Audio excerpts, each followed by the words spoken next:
Good morning বন্ধুরা, আশা করি সবাই খুব ভালো আছো, সুস্থ আছো। আমিও খুব ভালো আছি। সকাল সকাল চড়া রোদ উঠেছে, কাজ করতে ভীষণ কষ্ট, তবুও বাইরের কাজগুলো সেরে চলে এলাম ঘরে। আজকে খুব তাড়াতাড়ি ঘুম থেকে উঠেছি, কেন সেটা তোমাদেরকে পরেই বলছি। এই দেখো, গতকাল রাত্রে বাজার করে নিয়ে এসেছি, কিন্তু সেগুলো আর ইচ্ছা করেনি যে ব্যাগের থেকে নামিয়ে রাখি। তাই সকাল হতেই এগুলো আগে নামাতে শুরু করলাম। আগে ব্যাগ থেকে নামিয়ে নিই, তারপর কী কী এনেছে তোমাদেরকে বলছি। রাত্রেবেলা আর ইচ্ছাই করছিল না যে এগুলো জায়গার জিনিস জায়গায় রেখে দিই। ভাবলাম থাক, সকালে উঠে এগুলো করবো। দেখো, ব্যাগের মধ্যে তো আছে আলু, এখানে নিয়ে এসেছে পেঁয়াজ, বিস্কুটের প্যাকেট, আটা, আছে ভিন্ডি, আর উচ্ছে নিয়ে এসেছে, আর আছে কাঁচা লঙ্কা, ও আর আদা রসুনও আছে।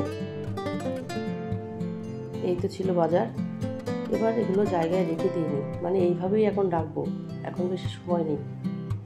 ওদিকে আমি ভাত বসিয়ে দিয়েছি, এখন বাজে 8টার মধ্যে আমার ভাত আর একটা চচ্চড়ি হয়ে গেছে। চলো এগুলো ফ্রিজের মধ্যে ঢুকিয়ে দিয়ে নিই, তারপরে পরে ভালো করে রাখবো। এই প্যাকেট ধরেই এখন ঢুকিয়ে রাখবো, কারণ যা গরম পড়েছে হয়তো খারাপই হয়ে যাবে। জিনিস নষ্ট করতে তো মোটেই ভালো লাগে না, তাই এখন এইভাবে রেখে চলে যাবো। পরে এসে ঠিক করবো, মানে যখন সময় পাবো তখন ঠিক করে দেবো। এগুলো তো ফ্রিজের মধ্যে রেখে দিলাম, বাকি থাকলো আলু আর পেঁয়াজ, সেগুলোও রাখবো। কোথায় রাখবো চলো তোমাদেরকে আজকে দেখাই। আমার আলু পেঁয়াজ রাখার জায়গাটা আজকে তোমাদের দেখাবো। পেঁয়াজগুলো আগে ঢেলে নিই, তারপর বলছি।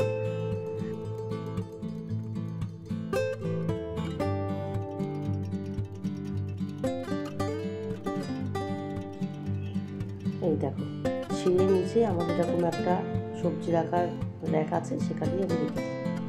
আর আলুগুলো নিচে রাখবো, এইভাবেই আমি রেখে দিই। যেহেতু সিঁড়ির নিচটা দেখা যায় না, কেউ আসে না এই দিকটা, তাই এখানেই এইভাবে রেখে দিই। দেখো, রিচু রায়ান এখনও ঘুমাচ্ছে। ভাবলাম ওরা ওঠার আগে আমি রান্নাগুলো সেরে ফেলি, কারণ বেরোতে হবে। কোথায় যাব সেটা পরেই বলছি, আগে রান্নাগুলো কি করছি চলো তোমাদেরকে দেখিয়ে নিই। আগেই বললাম যে ভাতও হয়ে গেছে আর উচ্ছে চচ্চড়িও হয়ে গেছে। এবার করবো মাংসের আলু ভাজা হচ্ছে, আর মাংসটা রান্না করলেই হয়ে যাবে। দেখো, ভাতও হয়ে গেছে, ভাতটা নিয়েও নিয়েছি। এবার ঝটপট করে রান্নাটা করে নিই। আলু তো ভাজা হচ্ছে, এবার মাংসটাও কষিয়ে নিয়ে মাংসটা রান্না করে নিই, তারপর দেখাচ্ছি কী কী রান্না করলাম।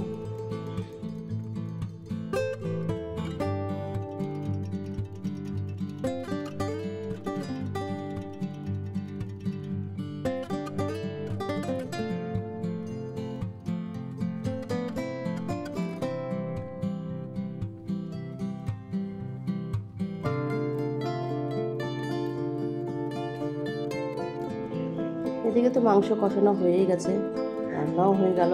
চলো রান্নার লুকটাই তোমাদের দেখিয়ে দিই। এখানে তো আছে ভাত, উচ্ছে আলু চচ্চড়ি, আর হচ্ছে চিকেনের ঝোল।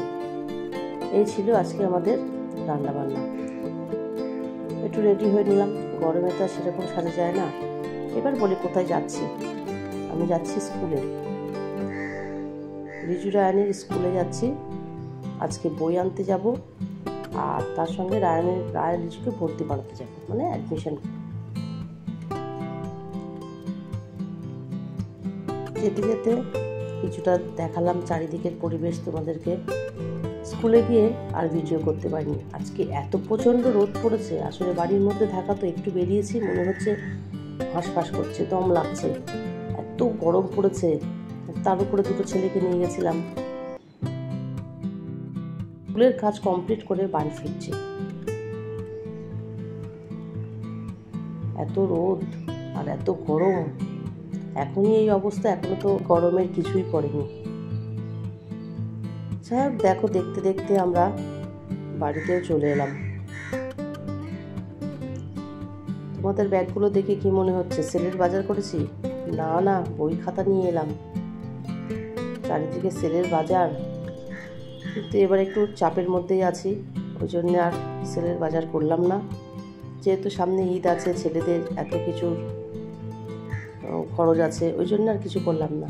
আসার সময় ওদের দুজনের জন্য দুজোড়া জুতোও কিনে নিয়ে এলাম, মানে স্কুলের জুতো।